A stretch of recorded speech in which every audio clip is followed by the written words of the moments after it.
Muslims use Surah 532 to show that Islam does not allow acts such as the Fort Hood shootings.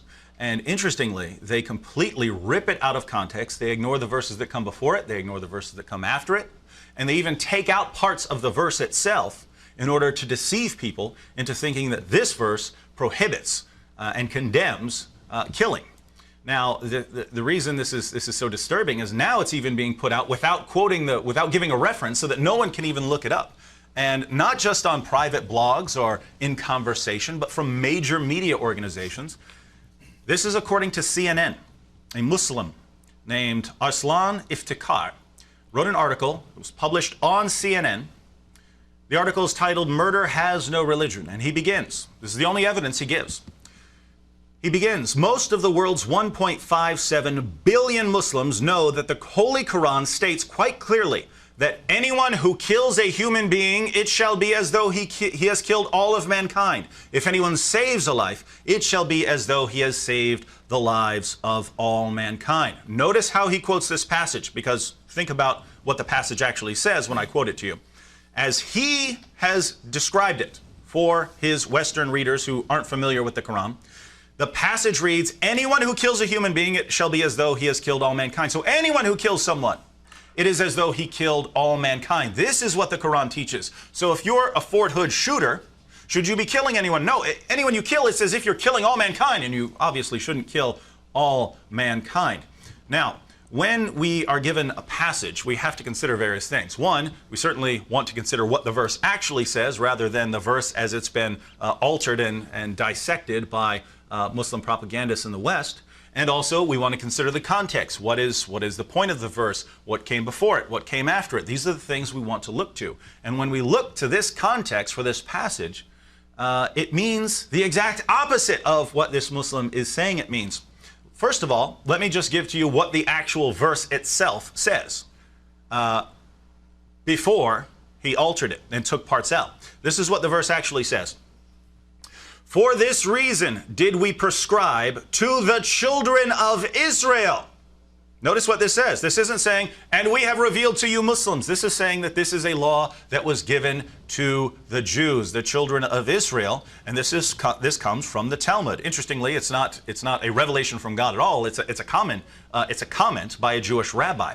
But he says, "For this reason did we prescribe to the children of Israel, that whoever slays a soul, unless it be for manslaughter or for mischief in the land," unless it be for manslaughter or for mischief in the land. He cut that part out. He cut out the part about this being for the Jews, and he cut out the part about you being allowed to kill people for spreading mischief in the land or for manslaughter.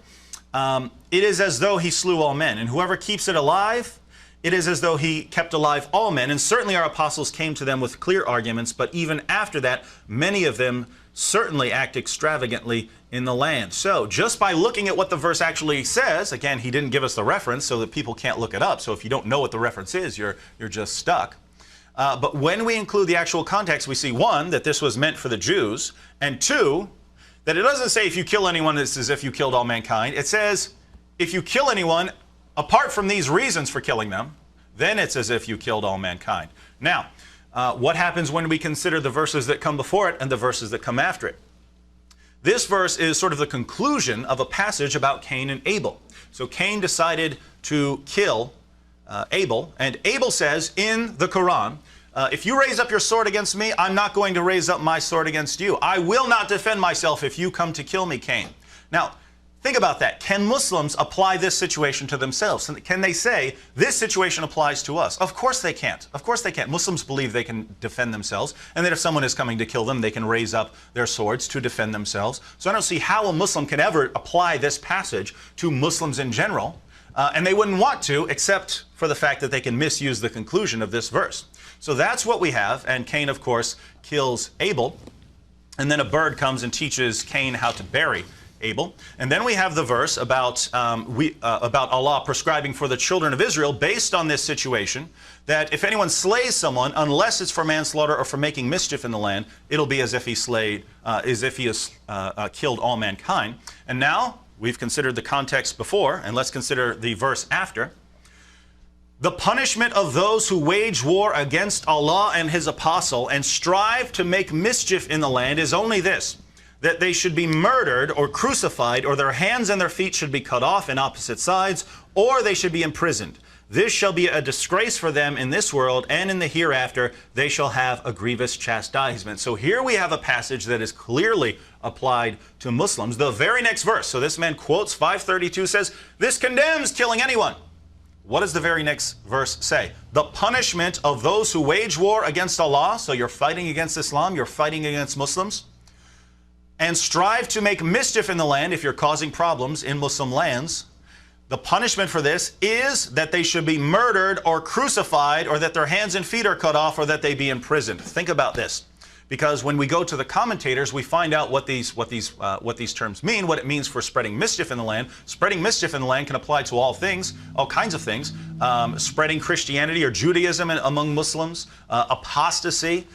Definitely, if you're bringing a military into a predominantly Muslim country and trying to conquer or enforce your own sort of government on them, this will qualify as spreading mischief in the land. But what we find is that if you're waging war against Islam, if you're in a war against Muslims, or if you're in Muslim countries trying to spread trouble, according to Islam, then Muslims are supposed to kill you. Think about Fort Hood. It's a military base, the military base of the United States of America, which is in a war with more than one predominantly Muslim country.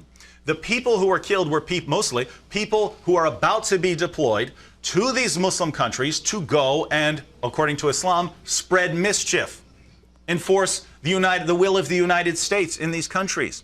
According to this very verse and the verse that follows, that this Muslim quoted on CNN to show that Islam is peaceful and would never allow a Muslim to fight against military targets here in the United States, according to the very passage he quoted, when we look at the context and when we quote the entire verse, are Muslims allowed to kill United States soldiers who aren't Muslims on a United States military base? Of course. The United States is making mischief and it's at war in Muslim countries.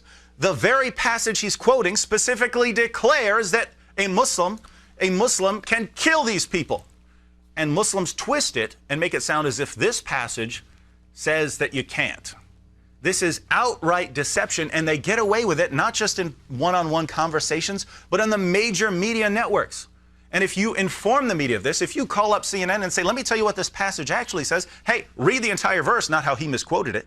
Read the next verse and see what it says. Let's pull out the commentaries. Let's see what these passages mean. It's obvious what they mean. Of course this guy's misusing the passage. They will not care. It will not bother them that they are being used by Muslims to spread deception about Islam.